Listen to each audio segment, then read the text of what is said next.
Hi, I am the Box Office Wizard, bringing you weekend box office predictions and movie review. It's my first show for the year, 2017. So originally I was going to have one in on Monday. They didn't come out with the numbers, only the estimates. Tuesday, they didn't come in until really late, so I just said forget it. We'll just go ahead and move on, and just going to go ahead and start off for this coming weekend. What we're going to cover today is review numbers from last weekend for Beat the Expert and see how I did compared to the other experts that make predictions. Also, I'm going to give my predictions for this coming weekend's box office, and also my segment Bottom of the Barrel. I'm going to cover the movie The Disappointments Room. So, Beat the Expert, last week, fourth place finish was Box Office Profits at 76.7%. Third place was Box Office Mojo at 78.4%. Second place was Box Office Pro at 80.7%. I finished out on top for the week at 84.2%. So I'm off to a great start already. First place finish. Those numbers are actually the same, so I'm not going to have to repeat those, where I usually do an overall as well, in case you don't know. So looking forward to having another good weekend coming up here. So let's get right to the predictions. I'm going to go with Assassin's Creed in 10th place this weekend. This movie has really been kind of a disappointment on how it's been performing. So it has struggled to. It's only at about 45 million now here in the U.S. It's only made about 50 million overseas. It's got a huge $125 million budget, plus your marketing and all that stuff. So it's just really died off really quickly, though. So I haven't been able to see if there's any other major markets it needs to hit overseas, but I actually thought it was going to do a lot better overseas than what it has. So, but right now it's just not looking good. So my prediction for this movie this weekend is 4.3 million. Next will be the movie Why Him. I'm going to put it in at 6.5 million for this coming weekend. Next will be Fences at number 8. I'm going to put it at 7.5 million. Coming in at number 7, I'm going to put Moana at 6.6 million. This movie continues to do very well each and every week. Sixth place, I'm going to put Passengers. It's really been a kind of a quiet movie too, considering you got Chris Pratt and Jennifer Lawrence in it. It's kind of surprising. It's still making some money, still slowly getting up there. It's got a big budget though, but I think it may still keep. I think it'll do enough though just to make a little bit of a profit for them. But I'm gonna put it in at 8 million for this coming weekend and finish in 6th. Next is La La Land. This movie's gonna double in theaters. It's really catching fever on how it's performing. It's done very well the last several weeks. But now that a lot of the awards are coming out, or the shows are getting ready to happen, it's been nominated for virtually everything. So it's going to have another big weekend. This was my hardest movie to predict this weekend.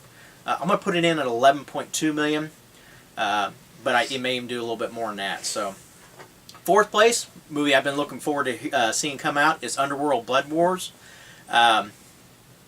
It's really been kind of hard to predict too, but I think it will do pretty good this weekend. Just kind of review real quick. The original Underworld came out in 2003, actually debuted at 21.7 million. Evolution came out in 2006, debuted at 26.9 million.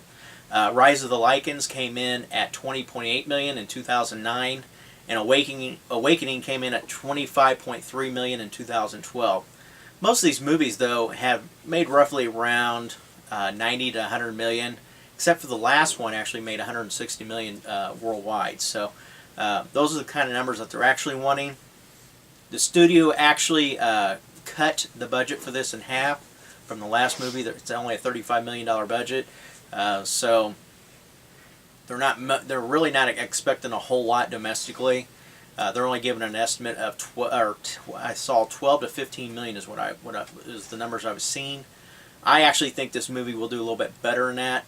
I'm going to put it in at 17.1 million for this coming weekend, and I'm hoping it does top 20. So 20 million that is. So third, I'm going to put Hidden Figures. This is a movie about the NASA ladies, the African American women who basically were not really talked about much, and all the math that they did to successfully get the astronauts into space and back. So this movie is something I'm very interested in. I love space. I love NASA and all that. So it's a great time to play as well with Black History coming up next month. So I think this movie will perform very well. I'm going a little conservative at 17.8 million.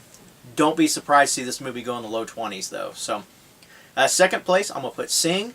This movie has just probably the best #2 movie that has been out in quite some time. It's unfortunate it won't hit number 1 with Star Wars, but I'm going to put it in real close at what Rogue One will come in at. I'm going to put Sing at 27.8 million. It's going to cross 200 million here domestically. Rogue One, it will be a four-peat, 4 straight weekends at number 1. I'm going to put it at 29.7 million. Continuing to do very well. It is getting very close to 500 million domestically, and it actually will enter the top 10 for all-time grosses here for the U.S. So looks like it'll probably be up to like number 7 here after this week. It's currently at number 11. So, hey, my segment, Bottom of the Barrel, I'm going to cover the movie The Disappointments Room. This actually starred Kate Beckinsale. Obviously, she's out this weekend with Underworld, but just wanted to kind of give an update on it. When it debuted, it was, from what I had heard and read that, the movie just sat on a shelf. Finally got released. It pretty much bombed at the box office, and it actually only ended up grossing $2.4 million here in the U.S. It actually did just a little better overseas at $3 million, so it only cleared a little over $5.4 million.